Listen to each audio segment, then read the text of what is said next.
Hi అండి. Welcome to simply Anu vlogs. ఈరోజు మన కర్రీ వచ్చేసి తోటకూరతో పులుసు కూర. చాలా బాగుంటుంది. చాలా ఫాస్ట్‌గా అయిపోతుంది. ఇలా ముందుగా తోటకూరను శుభ్రంగా వాష్ చేసి పక్కన పెట్టుకున్నాను. తర్వాత 2 స్పూన్స్ పచ్చి శనగపప్పుని కొన్ని వాటర్ ఏసి నానబెట్టుకోవాలి. ఈ నానబెట్టి పక్కన పెట్టేసి తర్వాత మనం కడిగి పెట్టుకున్న తోటకూరని చాలా చిన్నగా కట్ చేసుకోవాలి.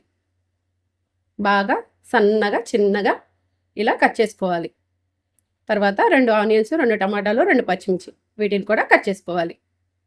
తర్వాత ఒక కుక్కర్ గిన్నె తీసుకొని దానిలో మనం కట్ చేసుకున్న తోటకూర, ఆనియన్, టమాటా, పచ్చిమిర్చి, మనం నానబెట్టుకున్న పచ్చిశనగపప్పు, అలానే కొంచెం చింతపండు, కారం వేసి తర్వాత కొన్ని వాటర్ వేసేసి దీనికి కుక్కర్ మూత పెట్టేసి మీడియం ఫ్లేమ్లో 4 విజిల్స్ వచ్చే వరకు దీన్ని ఉడికించుకోవాలి.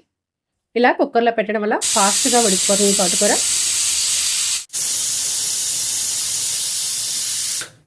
ఇలా 4 విజిల్స్ వచ్చిన తర్వాత కుక్కర్లో ఆవిరంతా పోయిన తర్వాత ఈ మూత తీసేసి దీన్ని బాగా ఎనుపుకోవాలి.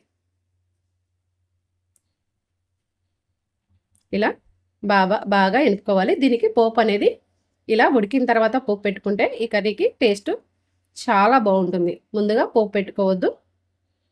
ఈ పోపు వల్లే ఈ కర్రీకి టేస్ట్ అనేది బాగా వస్తుంది. తర్వాత మీరు ఇక్కడ ఉప్పు, కారం, ఒకవేళ కారం ఏమైనా సరిపోయినా ఇక్కడ యాడ్ చేసుకోవచ్చు.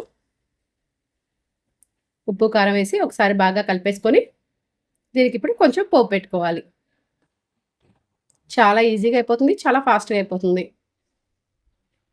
పోపు గింజలు, పసుపు, ఎండుమిర్చి, వెల్లుల్లిపాయ, కరివేపాకు వేసేసి పోపు పెట్టేసుకుంటే ఈజీగా చాలా కమ్మగా తోటకూర పులుసు రెడీ అయిపోతుంది. అంతేనండి. నచ్చితే ఒక లైక్ చేసి నా ఛానల్ని సబ్స్క్రైబ్ చేసుకోండి. Thanks for watching.